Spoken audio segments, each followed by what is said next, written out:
Hey, welcome back. Today's video is going to be fun, but first I thought I would address the elephant in the room. I no longer have my braces on. This is my first video in 2 years filming without braces. I don't even know what I look like on camera right now. I'm still very much getting used to not having them. But I'm very excited about it. So yeah, the braces are done. If that was something that bothered you in the past, you know what the crazy thing was, is I always watch my videos and I just stared at my braces. And I know those of you who are loyal subscribers of mine didn't do that, but I also know that there were people who probably came to my channel and like automatically clicked out because I had braces, or maybe because I will say on camera, like my teeth just, I don't know, I just looked at them and I was like, are they ever going to come together? I don't know at this point. But I would occasionally get comments from people saying like, oh, I can't focus because I'm just staring at your teeth, or take your retainer out, you know, things like that. So I'm finally thrilled to hopefully not be getting comments like that. If I still get comments about my teeth, I'm going to be like, I shelled out $5,000. What do you want me to do at this point? So let's go ahead and move on. I wanted to pull out some products that I initially, upon purchase or upon using, didn't really like and haven't really talked about a ton on my channel, but that I have kind of swung back around and discovered that if I use them in certain ways, or maybe that I just, you know, I've changed my mind about them, I'm going to be using those products in today's video. So, you know, kind of products that I've given a second chance to. So that's what we're going to do. I'm going to go ahead and clip the hair out. I am going on like 4-day unwashed hair at this point. Yeah. Anyways, you all have seen me at much worse. So I'm going to start out with my first product, and this is the MAC Fix Plus Lavender. So I got this, and I liked it initially. I liked the scent, but for some reason I just set it aside and repurchased the original, even though I still had this full bottle. So I have been in the process of trying to use up the Fix Plus Lavender. So I'm going to prep my skin with this because the base that I'm going to use actually requires a lot of hydration. So I've already moisturized and applied my C Firma Day Serum from Drunk Elephant. And I'm just going to mist a little bit of this for extra hydration. Ugh. It smells fantastic. Like I don't use this in my kit because some people are sensitive to lavender, but on myself, smells divine. Okay, so I've got you guys in a little bit closer so you can see the next steps. The next product is something that I have just been going crazy on. I mean, I have been using this every single day, still playing around with it, still kind of learning like the best way that I can wear it. And honestly, it's just, I don't know why I threw this aside. I guess I just didn't understand how to use it when I first got it, but it's the MAC Shape and Shade Brow Tint. And so this is basically a felt tip brow marker. So very similar to the Glossier Brow Flick that I've been using, but I do like Brow Flick. I think it needs some improvements. The tip on it does seem to dry out pretty fast, and you never know if you're going to get like a clean line with it. I also think the shade selection in the MAC Shape and Shade tints are a lot better. There's several shades to choose from, whereas with Glossier, I think there's just 3. So the way I found that I really think this product just stands out with my eyebrows in particular is when I wear very minimal makeup. So I am going to be doing a pretty minimal base today. And I just find that when I'm doing like a no makeup look or next to nothing makeup look, this product really stands out. If I use it with kind of like a full face, I don't know, there's something about it that just seems like a little much for me, and I much prefer to use powder. But by itself, just very lightly on my eyebrows, I think it's a really good product. So I'm using the shade Spiked, which is a little bit darker than what I would normally go in a MAC brow product. Spiked is a pretty dark brown. But these felt tip products, they tend to apply a little lighter than like a pomade or a actual pencil. So basically I just take this. I start at the front of my brow because that's where I need the most filling, and I just very lightly start to pull up.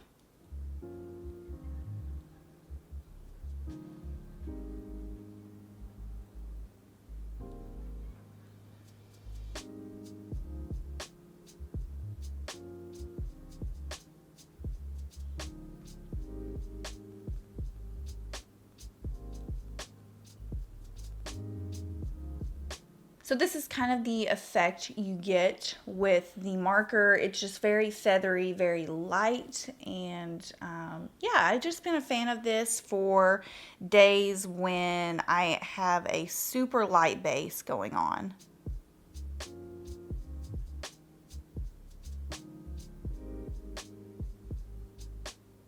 So like I said, for my base, I have discovered that this product requires a lot of hydration to look well or decent on me, and it's the Charlotte Tilbury Magic Away Concealer. So don't really love this as an actual concealer, but I have been using it as more of like a foundation on my face. So I guess what I'm trying to say is I don't like it layered on top of something else. I've just been liking it on my skin alone. And I find that it does much better for me. I also have to, like I said, hydrate very well. Make sure I've got some gloss, some hydration going on underneath, because it is more of a dry formula. I cannot blend this out with a beauty blender. I have to use a very dense brush. It's a very interesting formula. It's also very unpredictable with this sponge tip. I hate sponge tip applicators. I'm just, you never know how much is in the little puff, and then by the time you get it twisted up, you've got 5 pounds of product that you've got to use up. So again, not crazy about this packaging, but I've just been applying it, you know, like you normally would, but only on bare skin. So something like this, and then I will take a pretty dense brush. This one's from Smashbox. It's the cream cheek brush, and then I'll just start pushing that in. I cannot get this to blend with a beauty blender. I have to use something that's pretty strong and dense for it to completely blend in to the skin. But I do like the finish that it gives. It's very natural. It's very skin-like. But it's weird. On top of foundation, it just doesn't sit right on me.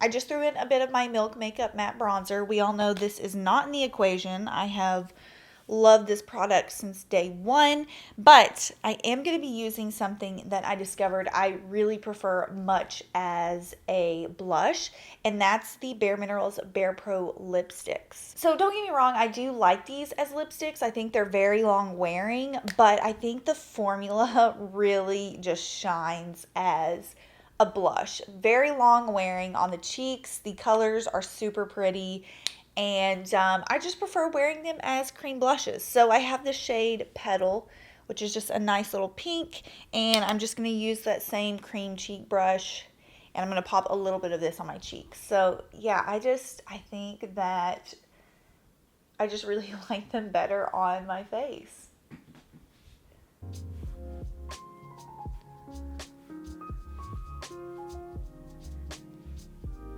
They just have such a smooth, velvety formula. They look really natural on the skin. And yeah, if you want a 2-in-1 combo, a nice little lipstick, but also cream blush, this is a good double up formula. I've been trying to give the NudeStix All Over Face color. This is their highlighter in Hey Honey another shot, because I only really used it once or twice and then just wasn't blown away by it. So I've been trying to use it a bit more. I feel like if you like glossier highlighters that don't exactly have, like, you know, a ton of the reflective shimmer, this is a good one, because it truly just does add kind of like a gloss to the skin, which I do like. I think that I was just used to seeing their swatches on their Instagram, and it kind of looked a little bit more intense. So when I initially tried this, I was kind of like, Not so sure about it, but I do see the benefit of it if you do have more mature skin and you're looking for something that isn't going to make your skin pop with a ton of glitter. This is a pretty good one. So yeah, you can see it's just kind of more of like that glossy highlight, which I generally like. I think I was just kind of confused when I used it first. So I've been trying to incorporate it more in. I will say though, it does stay pretty tacky on the skin. So I do have to set it with like just the slightest bit of powder so I'm not feeling like super tacky on the cheeks.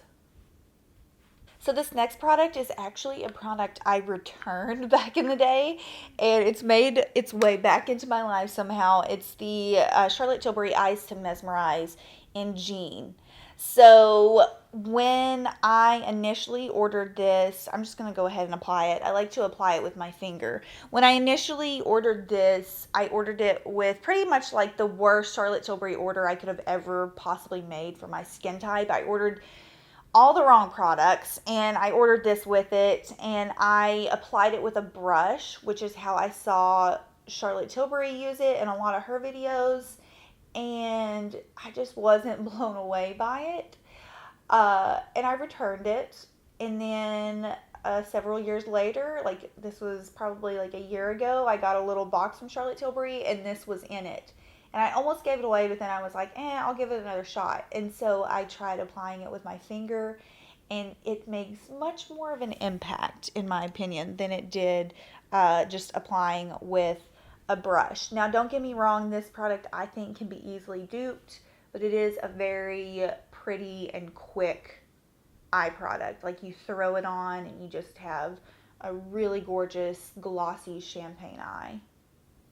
So you all will be shocked to see this product, but it's not really the product in particular I used to not really love. It's actually just the shade, and it's the Laura Mercier Caviar Stick in Cocoa. So as a Caviar Stick collector, Cocoa is probably, I keep getting a hair in my mouth. Cocoa is probably one of the most versatile shades you can own because you can do so much with it. It can be an eyeliner, it can be used to smoke your eyes out, you can use it as a one shadow type of look. So many different possibilities, endless possibilities with this shade because it's just a good, rich, dark brown color. So when I first started receiving a lot of the Caviar sticks from Laura Mercier's PR, I just always kind of like bypassed Cocoa. I was just like, it's just kind of like a boring brown. It doesn't really have like the shimmer like the other shades have.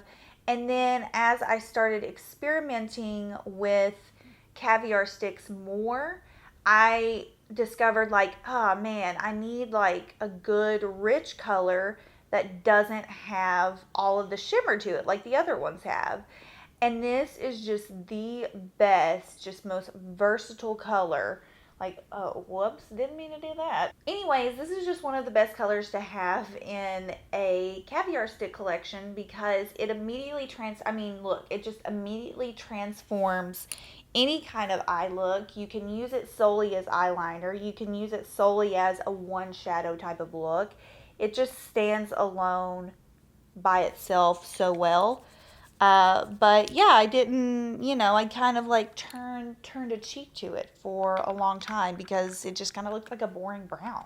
So this might sound really dumb, but this is actually something I bought as like a gift to myself yesterday when I got my braces off. A lot of you know that I never really liked to wear pink on my lips. I just always felt like pink kind of made my teeth stand out, and I didn't want to draw attention to like my braces, or even before I had my braces, I just never really wore a lot of pink, and especially this particular shade of pink. And this was kind of just like a gift to myself. I wore it home yesterday, and I was like, oh, okay, like it's cute, and it was kind of just a splurge product for me in general. But it's the Dior lip glow. It's the original lip glow, so it's pink.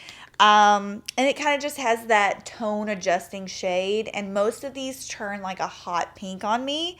This one's a little bit more subtle, but I just kind of bought it as like a second chance thing. Like, okay, now that, I've got my braces off, I feel better about smiling, maybe I'll like this shade more. So I'm going to try it out. I'm going to line my lips with a little bit of NYX Beige first, though.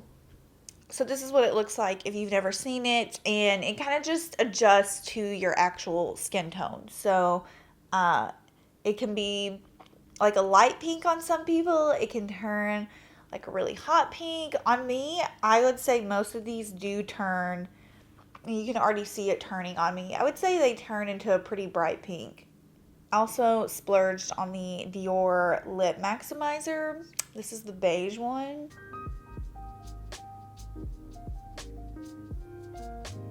Okay, so those were just a few products that I really wasn't crazy about the first time I ever used, but I really try to manipulate products and test them out in different ways to see how they might work. Like, for example, a lipstick, how it could work as a blush, or maybe how a concealer could work as a foundation.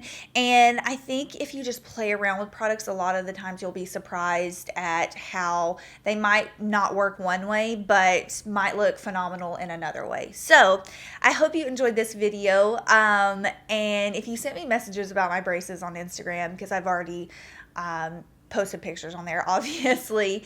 Thank you so much. I got hundreds and hundreds of messages yesterday. So yeah, I'm just very excited to have them off. Very excited to feel better about filming and taking pictures now, and just better about, you know, just overall better in general. So I'm going to stop rambling on because my neighbor has just started mowing and the lighting is diminishing fast. I hope y'all enjoyed, and I'll see you in my next one. Bye.